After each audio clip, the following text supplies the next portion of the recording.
Baiklah hadirin hadirat, mari kita bertanya pada malam ini.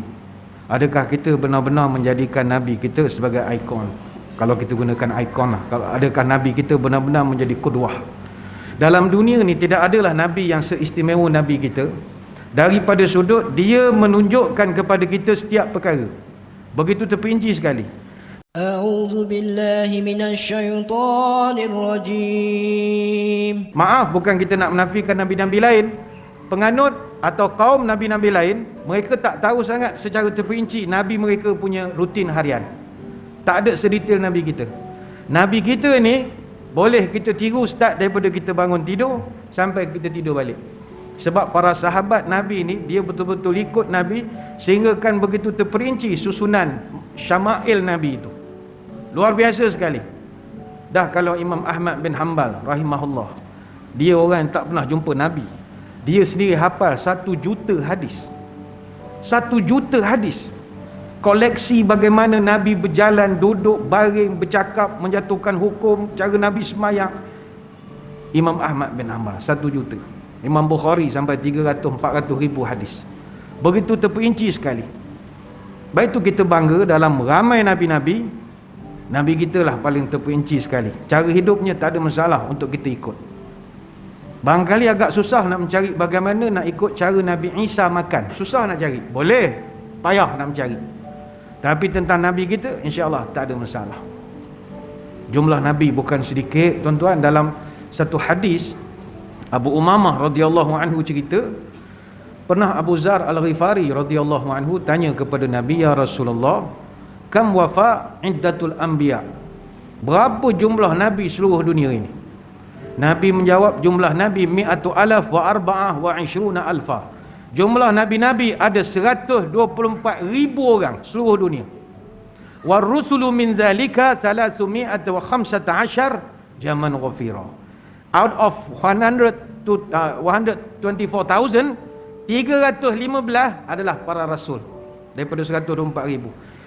Kita yang wajib tahunya 25 saja. Adam, Idris, Nuh, Hud, Saleh, Ibrahim, Lut, Ismail, Ishaq, Yaqub, Yusuf, Ayub, Syuaib, apalah sampai ke Nabi kita. Tapi jumlah dia yang sebenar 124 ribu orang. Nabi-Nabi, Rasul saja 315. Zaman ghafira, kata Nabi.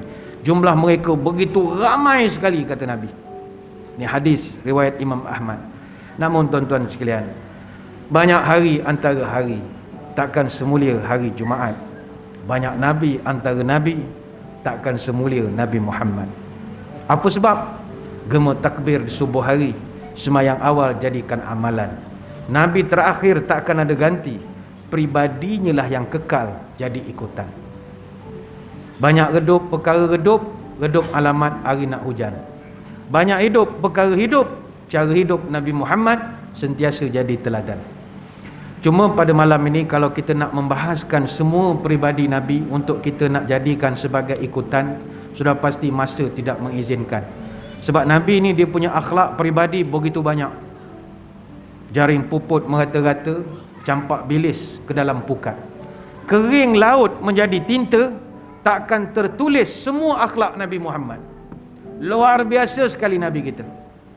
Maka malam ni kita nak melihat dalam konteks kita bernegara, berbilang kaum, berbilang bangsa yang sekarang dicanangkan oleh pihak pemerintah dengan tema keluarga Malaysia dan bagai-bagai lagi.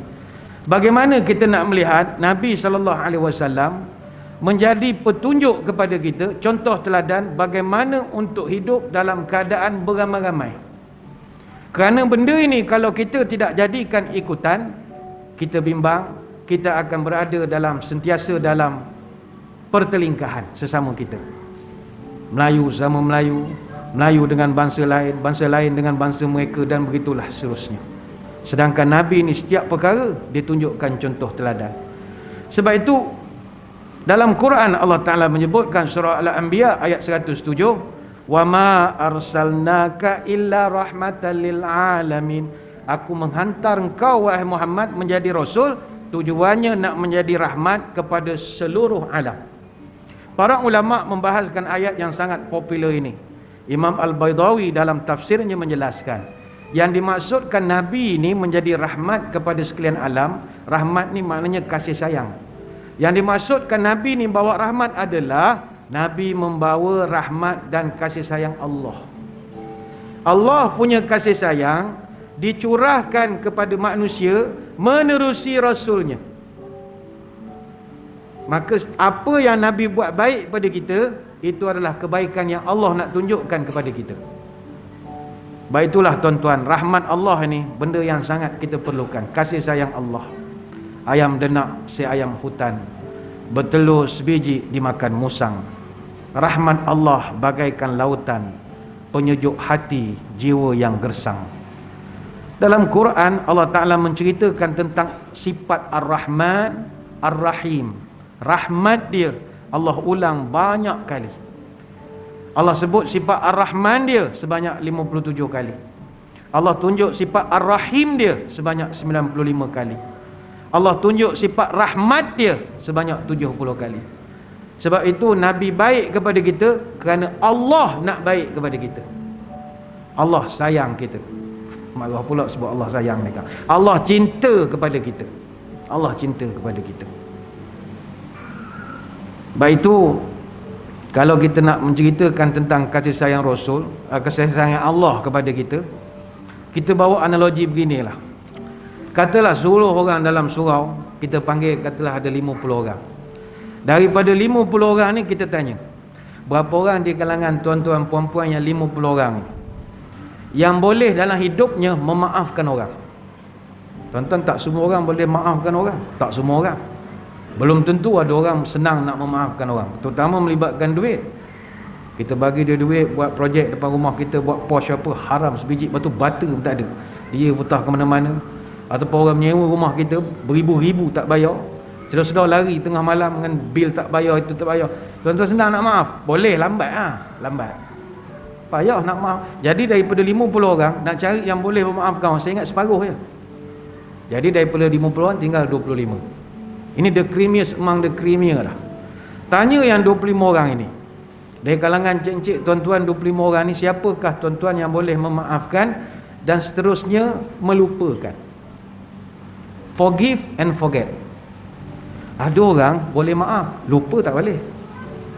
Tanyakan kepada isteri-isteri yang pernah suaminya ada girlfriend, atau suaminya menikah tak beritahu pada dia. Siapa nak beritahu? Memang tak ada lah, memang tak ada lah. Tak minta izin, dah minta maaf je jawabnya. Dia boleh maafkan, tapi hati dia terluka, dia payah nak melupakan. Sebab kena tipu, tu je dia marah.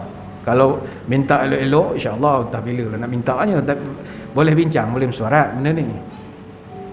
Jadi daripada 25 orang, saya ingat tinggal 10 orang je yang boleh forgive and forget, memaafkan dan melupakan. Daripada 10 orang, tanya lagi, ni yang terbaik dah ni. Siapa dia kalangan tuan-tuan puan-puan yang 10 orang ni, memang the best among the best ini, yang boleh memaafkan, kemudian dia boleh melupakan dan seterusnya menyayangi orang yang buat salah pada dia. Tuan-tuan, daripada 10 ini, saya ingat nak dapat seorang pun payah. Kita boleh maaf, kita boleh lupa, kita boleh halalkan, tapi nak sayang dia sampai peluk-peluk tak ada lah. Bukan semua orang ada kekuatan itu. Tapi tuan-tuan, Allah Ta'ala begitulah cinta dia kepada manusia ini. Allah Ta'ala punya sayang pada kita lebih pada mak bapak kita sayang pada kita. Mak bapak pun sayang macam mana pun anak. Setahun anak dia duduk rumah PDPR, 9 hari nak halau balik asrama Melaka. Bilalah nak balik asrama budak-budak ni, tak daya, dia putih-putih dah rambut aku ni. Mak pun jadi singa di rumah lah. Sampai ada yang orang buat homework viral tu ya, lukis gambar singa, dia tulis ibu, mana ibu dia singa. Mak benik ayah tak apalah, asyik pergi pejabat je kerja, nak mengelak jaga PDPR, asyik pergi opis je kerja je. Sian. Sebaik-baik sesayang-sayang mak, anak ada hari dia halau balik asrama. Kau orang ni bila nak berambuh, aku dah tak daya dah. Dengan K-pop, dengan Korea, main game, mengapa la ilaha illallah. Kita pun tak tahan. Tapi Allah Ta'ala, walaupun jahat macam setan pun kita, tak pernah disekat rezeki masuk perut kita ini. Kalau nak ikut dia dendam, Allah Ta'ala boleh dendam. Manusia ni semain subuh pukul 8 nak minta macam-macam dengan aku, nak minta rezeki pada langit lah itu ini. Semain subuh pukul 8 tak payah layan, boleh. Tuhan boleh buat begitu, tapi tak. Allah Ta'ala ni dia punya kasih sayang, rahmat, itu disebut rahmat Allah itu. Dan rahmat inilah yang diturunkan melalui Nabi Muhammad sallallahu alaihi wasallam. Baik itu tuan-tuan, dalam hidup kita ni, kalau tak ada benda sangat dah nak minta sajalah kasih sayang daripada Allah. Mana katalah takdir tuan-tuan satu hari esok dapat cium Hajar Aswad, nak doa tak sempat, orang ni tolak. Kalau tak ada apa nak doa Rabbana Atina pun tak ada. Doa saya, ya Allah, curahkanlah kasih sayang pada aku, ya Allah. Sayanglah saya ni, ya Allah. Sebab kalau orang ni sudah mendapat kasih sayang daripada Allah, maka orang ni akan jadi orang yang muqarrabin, orang yang dekat dengan Allah.